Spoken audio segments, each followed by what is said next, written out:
Friday, it's Friday Night Frights, and you know what that means. Box Office Maniacs, and we're back once again with another movie. What'd you say? Friday Night Frights. Friday Night Frights? Are you sure about that? I don't know, that's what I'm here to find out, I guess. Because I don't know, this could be horror month. And now, because of Disney Plus, this is actually on Disney Plus so we can review it. So this is actually a Disney Plus thing. It's not, so it's Box Office Maniacs. Exactly, like I said, it's Friday Night Frights. So I don't know. I'm confused. Actually, I've been wanting to do this movie for a long time for Horror Month.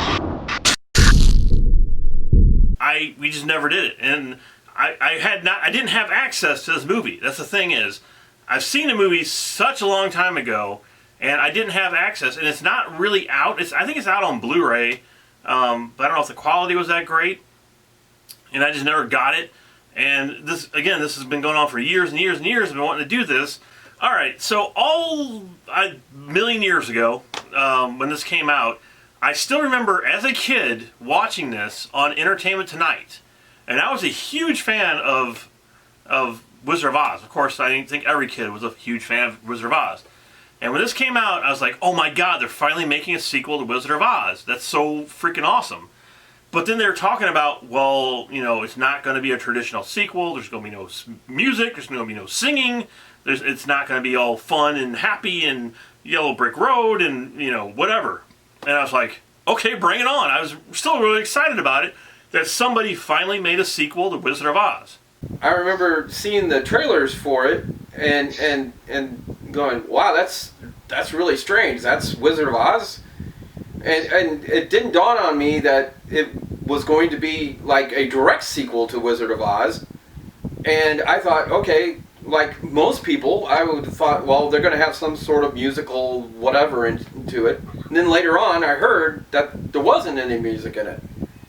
And then I started seeing pictures from it and images other than just the trailer, seeing actual images and stuff, and seeing what the Scarecrow looked like and what the Tin Man looked like. And I'm like, okay, first of all, of course, they didn't look like anything like the musical, the original 1938 Wizard of Oz, but they looked like the books. I'd seen pictures of the Scarecrow and the Tin Man and the Cowardly Lion all in the books, and they looked like somebody took them directly out of the book and put them in this movie. So I was enthused. I wanted to see it. I wanted to see the book come to life. So this movie came out, and it was a huge bomb. I mean, it bombed as much as a bomb could bomb. I mean, it went straight down the toilet, bombed.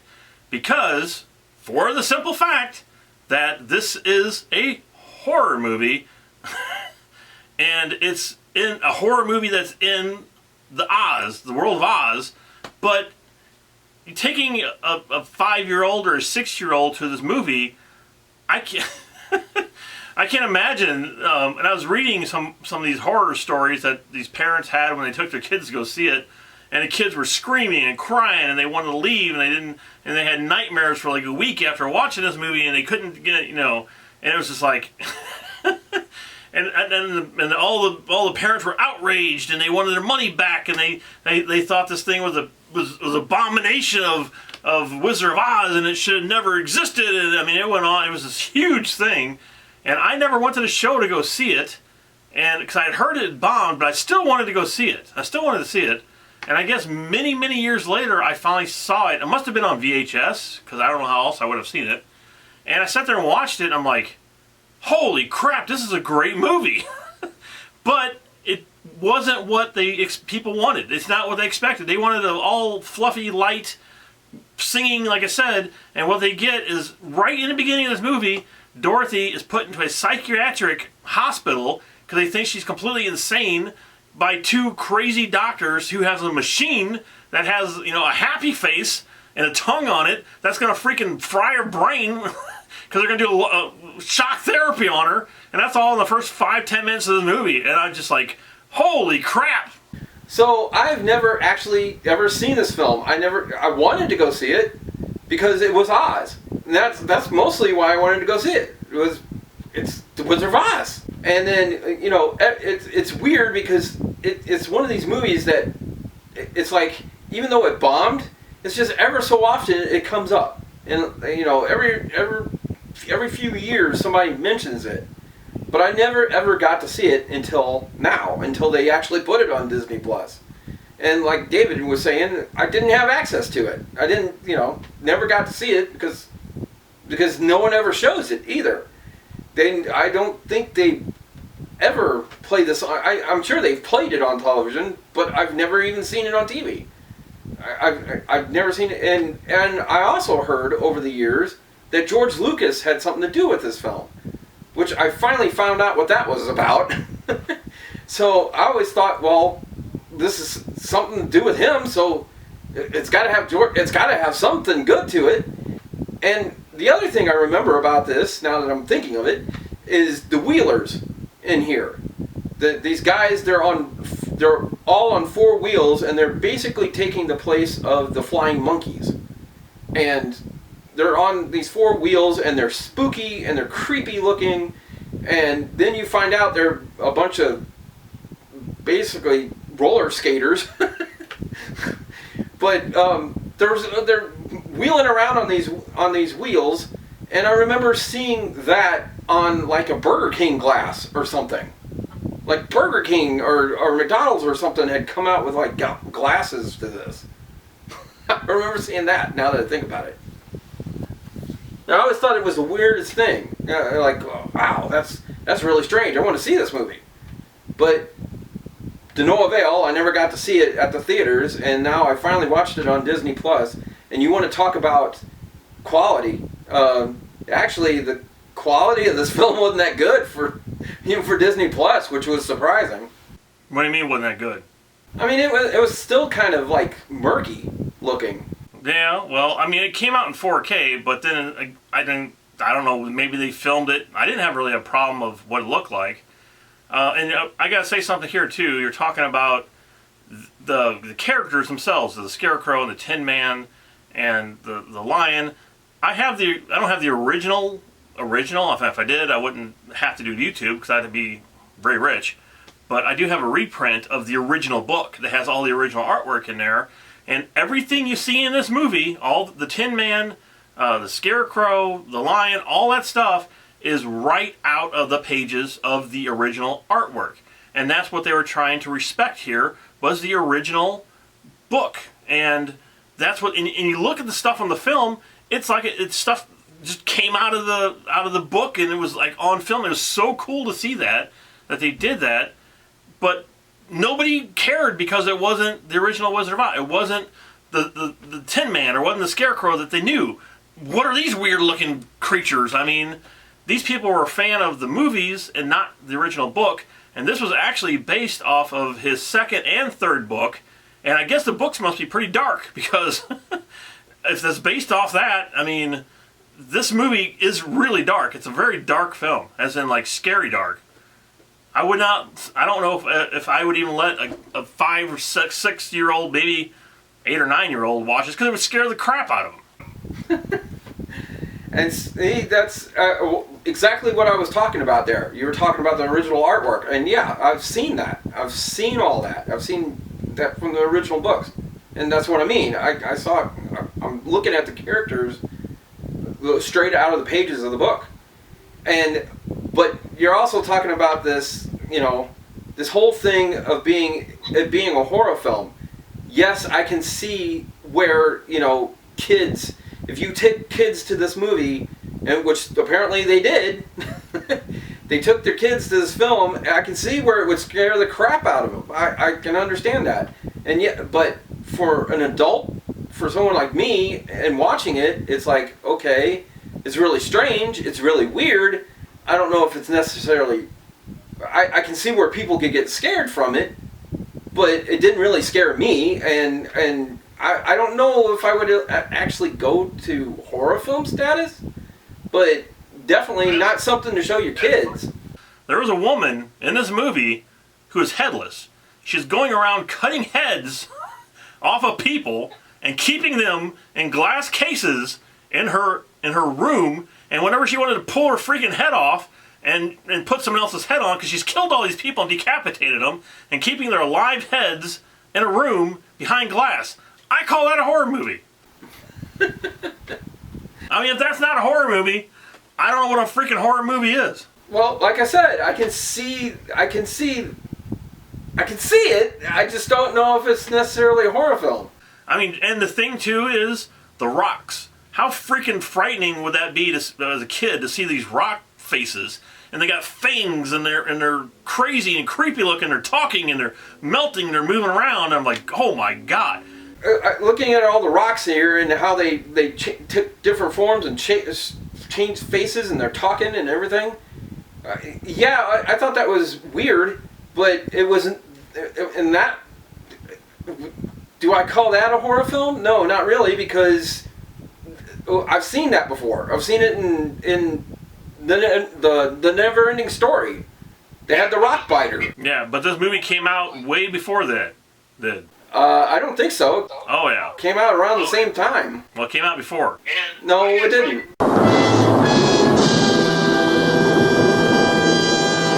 Everything okay, sir? What? Well, I gotta tell you, that's probably some of the best, absolute best stop motion that I have ever seen. It's just phenomenal. It's just incredible to watch that. You know why? No. Because of it's Will Vinton Studios. You know who Will Vinton is, right? No. He's the guy behind the California Raisins. Oh yeah, my wife told me that. I forgot about it. Becky told me about that. And it's like watching water move. And it's incredible. I mean, I can't really describe how amazing that is. And the chicken, Vince, the best looking freaking chicken I've ever seen. Yeah, the animated chicken. Oh my god, I mean, it was the most realistic freaking animated chicken that ever animated. What about the Gump? The who? The Gump. Oh yeah. And Tik-Tok, how cool was Tik-Tok? I mean, he was just awesome. Just awesome. Yeah, I love that. I love that character. And these are all new characters in here. It's new because no one had ever seen him before this, except reading it in the books. And so nobody ever knew about Tik-Tok, which is the Army of Oz, or the Gump. And of course, Pumpkinhead. It's like all these characters in here are phenomenal, and the effects still hold up. I still think the effects in this movie are better than most movies out now because there are practical effects. They're there. They're right in front of you. Tik-Tok is not a CG character walking around. This is a big old round guy, and he's wobbling back and forth, and he's just cool. He's a great, fun character. So is Pumpkinhead. Of course, he looks just like, who, Vince? Michael Jackson? No, he looked like... Jack Skellington. Where'd you get Michael Jackson? Because Michael Jackson dressed up as a Pumpkinhead in his last special. No. I'm sure this is where... Because it was the entire film looked very Tim Burton-esque, even though I don't think he had anything to do with it. I know he worked for Disney, but I don't think he had anything to do with this movie.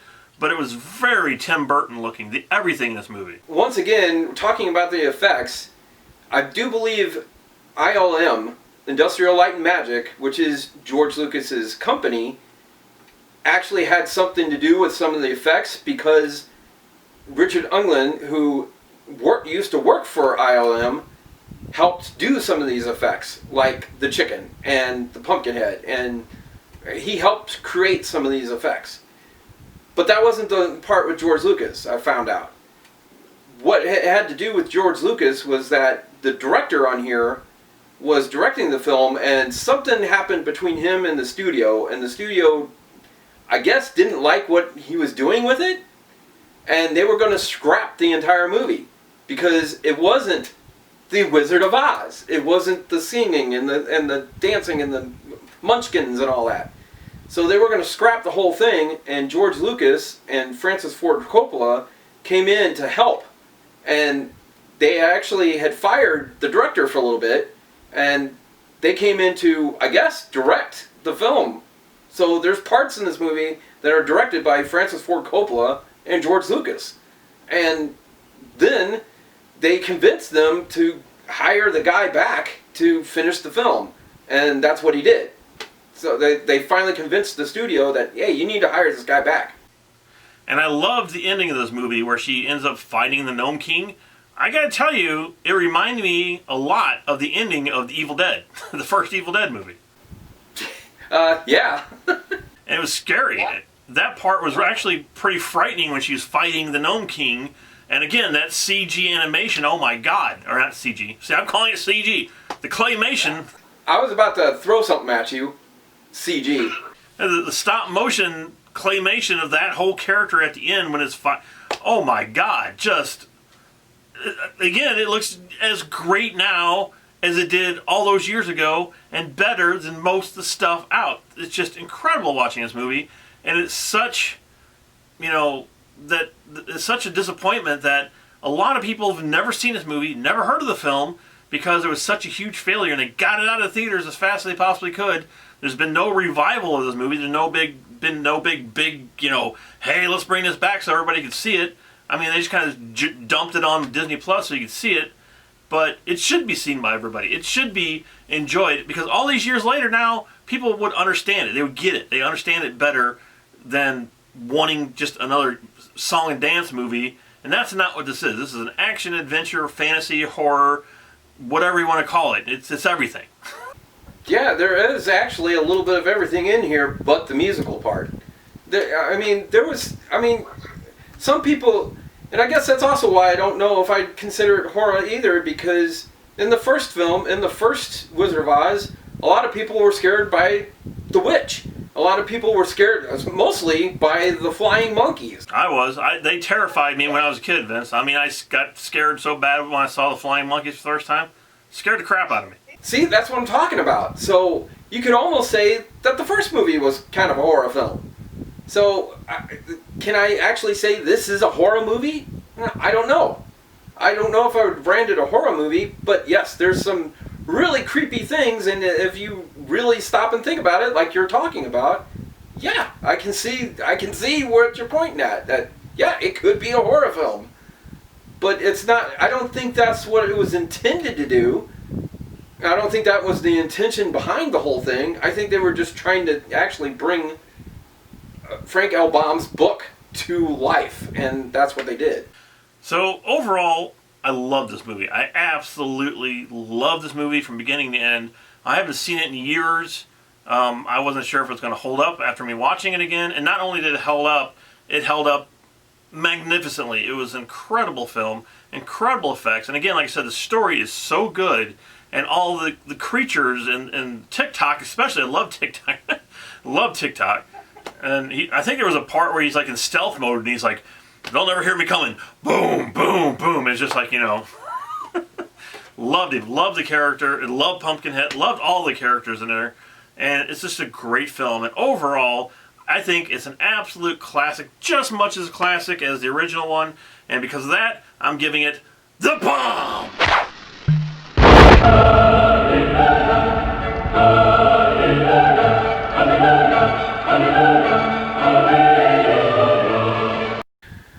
Okay, I really enjoyed the film. This is the first time I ever got to see it. I really did enjoy it. I enjoyed a lot of the characters in there, a lot of them.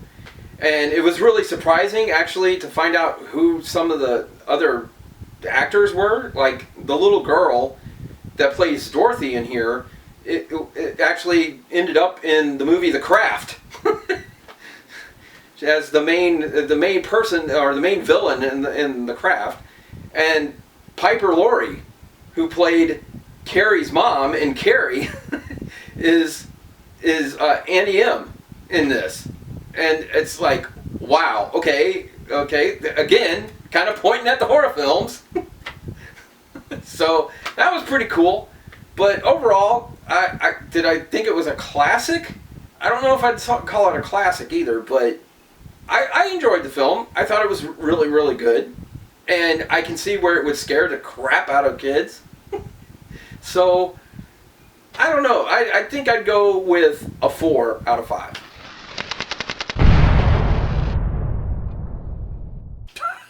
God, man. Wow.